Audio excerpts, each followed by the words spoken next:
Oke, baik. Assalamualaikum warahmatullahi wabarakatuh. Kami dari kelompok 9 kelas TI 2018A. Pada kesempatan kali ini akan menjelaskan hasil project kami yang berjudul Sistem Informasi Geografis Pondok Pesantren Kabupaten Bangkalan berbasis website. Di sini saya sendiri, Muhammad Jazal Aufa, NIM 013, dan rekan saya. Muhammad Rifki Agustian, NIM 034. Dan saya Sinda Yudia, NIM 012. Dan saya Ivan Utasia, NIM 057. Nah, kami di sini akan menjelaskan beberapa hal terkait latar belakang, fitur maupun skripnya. Untuk yang pertama, latar belakang, silakan disampaikan.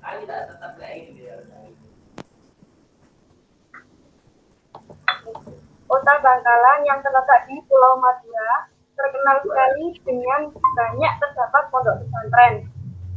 Oleh karena itu, tim kami menyusun sistem informasi geografis pondok pesantren di Kabupaten Bangkalan berbasis website dengan tujuan untuk memudahkan masyarakat sekitar dan untuk Kementerian Agama dalam mengakses dan mencari informasi terkait pondok pesantren yang terdapat di Kota Bangkalan.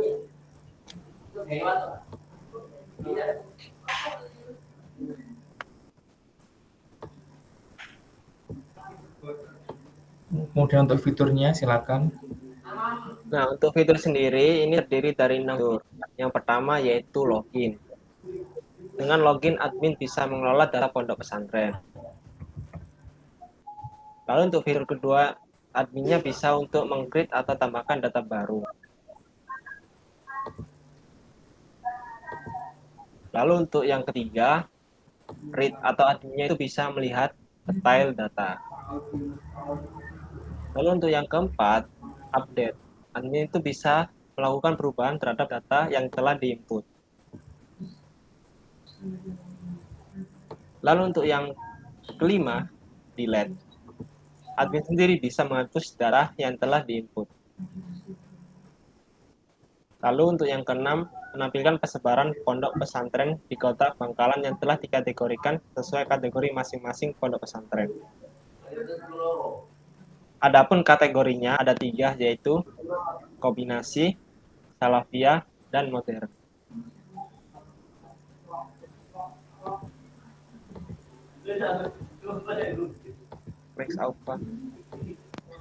Kemudian dari segi source code-nya, yang pertama untuk tampilan persebaran datanya di sini menggunakan tampilan index.php. Jadi di sini user akan melihat beberapa titik persebaran pondok pesantren yang ada di Kabupaten Bangkalan. Secara source code di sini ada di indeks seperti ini. Jadi di sini menampilkan page yang akan ditampilkan pada websitenya. Nah, page tersebut diambil dari beberapa data yang sudah dimasukkan oleh admin. Nah, seperti ini di sini. Jadi untuk datanya ada NSPP, nama, jenis, telepon, alamat, dan kecamatan. Dari tabel Ponpes akan diselect semua datanya ke dalam kolom yang sudah disediakan. Nah, di sini ada kondisi, semisal tadi untuk red icon akan muncul berwarna merah dan green icon akan muncul berwarna hijau di sini untuk salafiyah dan blue icon atau biru untuk kombinasi. Jadi dari data jenis nanti jika pada kolom jenis itu sama dengan atau bervalue kombinasi, maka akan ditampilkan icon berwarna biru. Jika pada data atau kolom jenis tadi memiliki value salafiyah, maka akan ditampilkan hijau, dan jika bukan keduanya, maka akan ditampilkan merah. Seperti ini.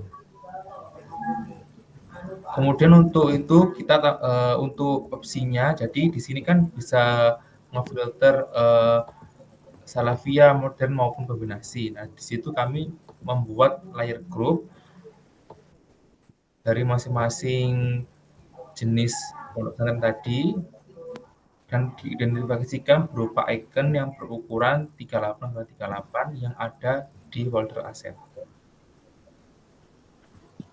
Sebelum itu kita juga perlu untuk mendeklarasikan maps-nya. Jadi untuk maps-nya sendiri kita set di sini untuk var my map kita set itu longitude-nya sesuai dengan lokasi Kabupaten Bangkalan dengan tingkat zoom atau tingkat detailnya sebesar 10. Nah, pada menu adminnya di sini admin yang pertama tadi kan ada login. Di sini admin wajib memasukkan data yang sudah dibuat, data username maupun password yang sudah di-set. Jadi dari tabel users atau di sini admin akan ditampilkan username. Jika admin memasukkan username-nya dan password yang benar, maka admin bisa lanjut ke halaman utama admin. Kemudian juga di sini ada menu CRUD-nya ada di bagian confess. Nah, yang pertama ada bagian add tentunya. Di sini admin bisa mengisi beberapa data yang dibutuhkan. Kalau secara tampilan seperti ini, baik itu kolom NSPP, jenis, nama, nomor HP, alamat, dan kota. Di pilihannya juga ada semacam combo box atau kalau di secara scriptnya itu option. Jika memilih Salafia akan bervalue Salafia dan lain sebagainya. Kemudian juga bisa memilih jenis atau lokasi kecamatannya. Di screen juga begitu, ada option. Jika memilih kecamatan Bangkalan, maka akan muncul value-nya kecamatan Bangkalan. Kemudian untuk menu edit, jadi setelah ditambahkan nanti akan muncul di menu view. Untuk menu editnya di sini data yang sudah ada, yang sudah dimasukkan oleh admin sebelumnya akan ditampilkan. Nah, di sini seperti data nama, jadi inputannya sudah terisi data nama sebelumnya. Untuk kondisi seperti ini, jadi kita cek apakah yang dipilih admin sebelumnya itu Kota Bangkalan. Kalau iya, maka akan ditampilkan Kota Bangkalan. Gitu. Jadi ambil data yang sebelumnya. Begitu juga gambar. Untuk latitude dan longitude, kita memiliki fitur pencarian menggunakan Google Maps. Jadi admin bisa langsung mengidentifikasi lokasi tanpa perlu mengisi kolom yang disediakan. Jadi tinggal pencet lokasinya seperti ini. Nah, maka akan terisi secara otomatis untuk latitude dan longitude-nya. Untuk gambarnya kita membuat inputnya berupa file di sini yang akan disimpan pada folder aset, image, dan folder gambar beserta nama gambarnya. Untuk nama gambarnya kita pastikan juga berbeda satu dengan lainnya. Semisal ada gambar yang dengan nama sama, pada sistem kami kita sudah menyetingnya agar unik, jadi tidak ada kemungkinan data gambarnya itu sama. Nah, di sini misalnya sudah diedit, maka akan terupdate. Nah, di sini ada update ponpes set. Nah, jadi mengupdate data ponpes yang disetting, misal di sini settingnya ada kecamatan, gambar dan sebagainya. Maka di SQL nanti akan diganti sesuai dengan yang ditambahkan.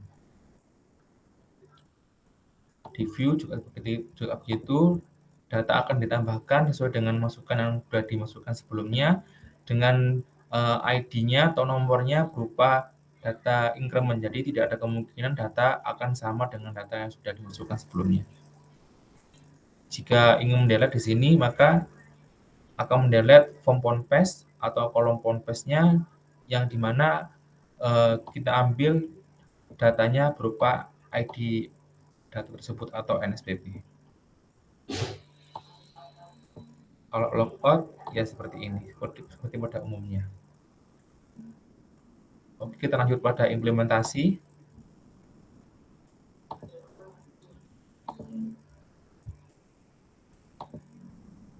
Kami persilakan. Nah, untuk implementasi, apabila telah mengakses link websitenya, maka akan muncul persebaran data pondok pesantren seperti pertampilan berikut ini. Nah, untuk melihat persebaran pondok pesantren ini, user tidak perlu untuk login. Nah, untuk persebaran data ini terdapat 3 titik-titik. Yang pertama ada titik merah, hijau, dan biru. Merah untuk pesantren dengan kategori modern, dan hijau untuk kategori salafiyah, dan biru untuk kategori pesantren kombinasi. Nah, sebagai contoh, apabila user mencentang salah satu titik yang pertama yaitu modern, maka akan tampil kategori-kategori modern Pondok Pesantren Kabupaten Bangkalan. Selanjutnya untuk titik warna hijau atau salafiyah, maka akan tampil pondok pesantren sesuai dengan kategori tersebut. Dan yang terakhir yaitu kombinasi atau titik warna biru, maka akan tampil pondok pesantren dengan kategori kombinasi. Nah, apabila sebagai contoh kita klik yang warna merah, maka akan tampil detail pondok pesantren dengan detail NSPP pondok pesantren tersebut, nama pondok pesantren, jenis, kemudian nomor telepon, alamat lengkap, dan kecamatannya. Nah, sebagai berikut. Kemudian, selain data persebaran pondok pesantren tersebut, ada data pondok pesantren atau detail data masing-masing. Yang pertama, salafiyah. Nah, untuk user yang tidak melakukan login, maka user tersebut hanya bisa melihat atau read data dari detail data pondok pesantren. Misal yang pertama yaitu PP As-Somadiyah. Jadi user tidak bisa melakukan penambahan data atau perubahan data dan maupun delete data. Jadi user hanya bisa melihat detail data tersebut.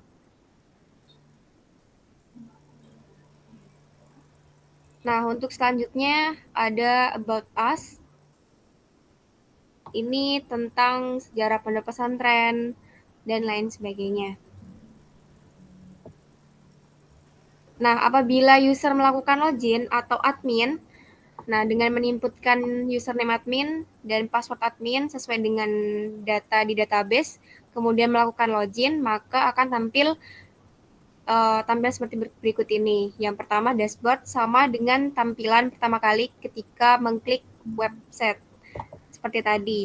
Maka akan muncul 3 titik warna hijau, merah, dan biru. Karena admin mencentang semua kategorinya.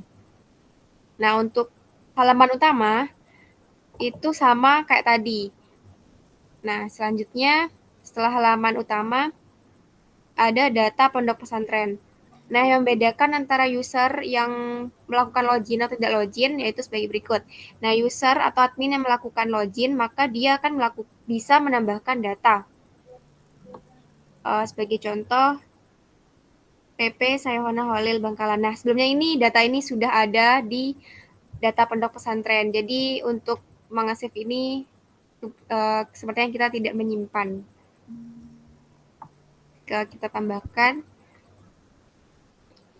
Nah, data-data ini kita dapat dari Kementerian Agama Kabupaten Bangkalan. Untuk nomor telepon, alamat, kecamatan, gambar pondok pesantren, kemudian latitude atau longitude-nya juga.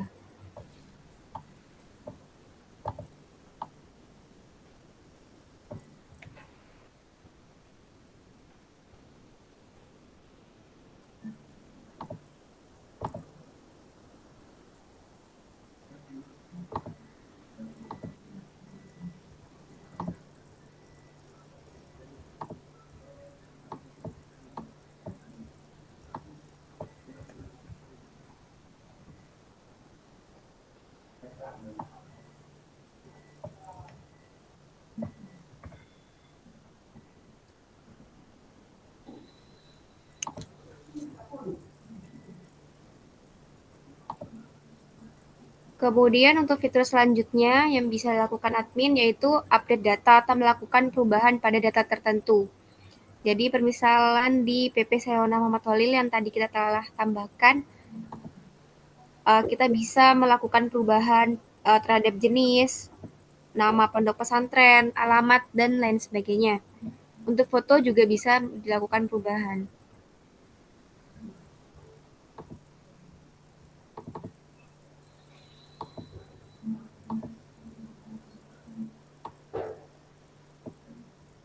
Kemudian kita simpan, maka data berhasil disimpan. Nah, maka gambar dari PP Sayona Muhammad Holil Bangkalan, gambarnya telah melakukan update atau melakukan perubahan. Nah, selanjutnya admin bisa melakukan delete data. Sebagai contoh kita delete yang nomor 3. Maka data nomor 3 tadi akan terhapus secara otomatis. Setelah itu admin juga bisa logout seperti biasa. Untuk implementasi mungkin sudah.